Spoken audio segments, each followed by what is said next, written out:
आज की न्यूज़ में मैं आप लोगों को बताना चाहूँगा कि भारत सरकार बाघों की आबादी को बचाने के लिए काफ़ी परियोजनाएं चला रही है, जिसमें सबसे सफल संरक्षण परियोजनाओं में से एक है प्रोजेक्ट टाइगर। प्रोजेक्ट टाइगर 51 साल का हो गया है। इस प्रोजेक्ट के अंतर्गत हर साल बाघों की संख्या में रिकॉर्ड बढ़ोतरी हुई है।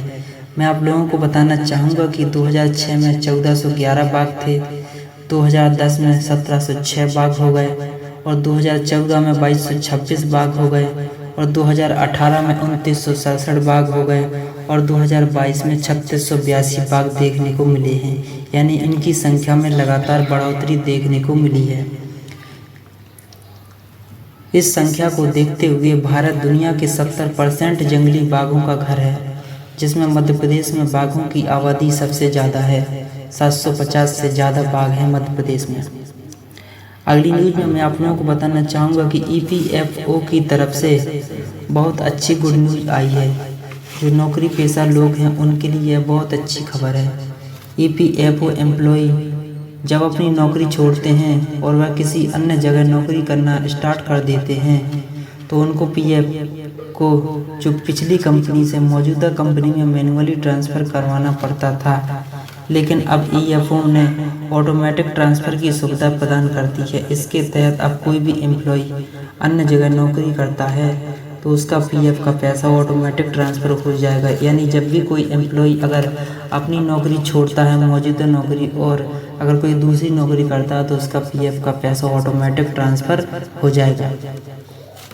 अगली न्यूज़ में मैं आप लोगों को बताना चाहूँगा कि आज आप पार्टी के कार्यकर्ताओं ने 25 राज्यों में दिल्ली के मुख्यमंत्री केजरीवाल के लिए सामूहिक उपवास रखा है और पार्टी के बड़े नेताओं ने विरोध प्रदर्शन किया है।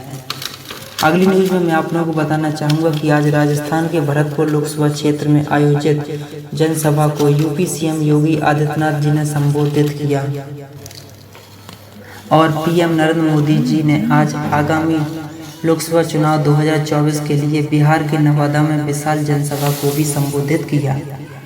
अगली न्यूज़ में मैं आप लोगों को बताना चाहूँगा कि आज कांग्रेस ने आगामी लोकसभा चुनाव 2024 के लिए अपना घोषणा पत्र जारी किया, जिसमें कांग्रेस अपने 6 मुद्दों पर चुनाव लड़ने जा रही है। कांग्रेस ने अपने घोषणा पत्र में जो बातें कही हैं वो मैं आप लोगों को बताने वाला हूँ, ध्यान से सुनिएगा। कांग्रेस ने जो बातें कही हैं वो मैं आप लोगों को बताने वाला हूँ। सबसे पहली बात, यह नया पत्र कन्याकुमारी से की गई भारत जोड़ो यात्रा और मणिपुर से मुंबई तक की भारत जोड़ो न्याय यात्रा में करोड़ों लोगों की आशाएं, उम्मीदें, दुख दर्द सुनकर बना है। इसलिए यह भारत की आवाज़ है और इसमें देश के सभी वर्गों के कल्याण की बात है। न्याय पत्र के स्तंभ युवा न्याय, नारी न्याय, किसान न्याय, श्रमिक न्याय और हिस्सेदारी न्याय है। यानी ये जो 6 मुद्दे हैं इस पर यह घोषणा की गई है। इसमें पिछले 10 साल से उपजी हर समस्या का समाधान है, जैसे बेरोजगारी, महंगाई, आर्थिक असमानता, महिला के खिलाफ अपराध और बदहाल किसान। अब सबसे पहली जो घोषणा पत्र है वो है युवा न्याय। इसके अंतर्गत है भर्ती भरोसा। लगभग 30 लाख सरकारी पद रिक्त पड़े हैं, उनको तुरंत भरा जाएगा। पहली नौकरी पक्की। 25 वर्ष से कम आयु के प्रत्येक डिप्लोमा धारक या स्नातक को अप्रेंटिसशिप एक्ट में 1 साल के लिए 1 लाख दिया जाएगा। सिर्फ 4 साल की नौकरी देने वाली अग्निपथ योजना बंद करके पुरानी भर्ती प्रक्रिया को लागू किया जाएगा। पेपर लीक के समाधान के लिए नया सख्ती कानून बनाया जाएगा।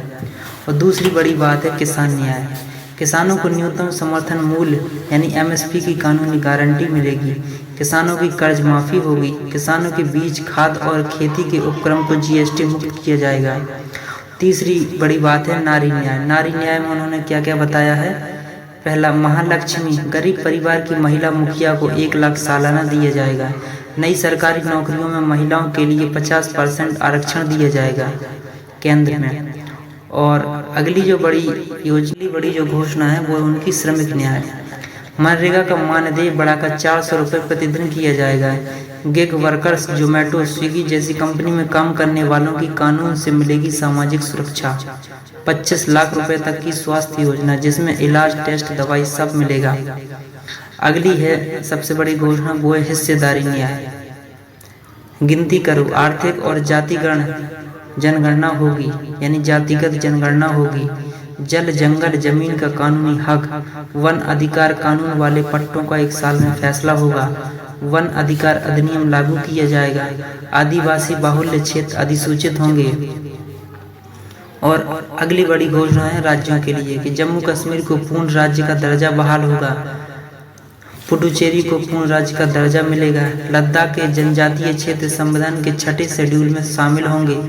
आंध्र प्रदेश को विशेष राज्य का दर्जा दिया जाएगा। एनसीटी दिल्ली सरकार अधिनियम 1991 में संशोधन करके 3 मामलों को छोड़कर एलजी दिल्ली के मंत्रिपरिषद की सलाह पर कार्य करेगी। मणिपुर की वर्तमान राज्य सरकार को हटाकर समाधान के लिए सुलह आयोग की नियुक्ति की जाएगी। ये जो बड़ी बड़ी घोषणाएं थी जो उन्होंने अपनी बातें कही, ये जो मैंने आप लोगों को बताई हैं दोस्तों। कांग्रेस सत्य, न्याय और समानता की विचारधारा में यकीन करती है। आज हिमाचल, तेलंगाना और कर्नाटक जहां कांग्रेस की सरकारें हैं, वहां समाज के हर वर्ग को ध्यान में रखकर तमाम कल्याणकारी योजनाएं चलाई जा रही हैं। कांग्रेस ने अपनी हर गारंटी पूरी की है। जनता को बीजेपी और कांग्रेस का फर्क साफ महसूस हो रहा है। यही कारण है कि हर ओर कांग्रेस के न्याय पत्र की धूम है और बीजेपी बौखला गई है। ये दोस्तों ये सारी बातें कांग्रेस ने अपने घोषणा पत्र में कही हैं। दोस्तों आज की न्यूज़ आपको कैसी लगी आप हमें कमेंट करके जरूर बताएं। और जिन लोगों ने चैनल सब्सक्राइब नहीं किया वो चैनल सब्सक्राइब जरूर करें। धन्यवाद।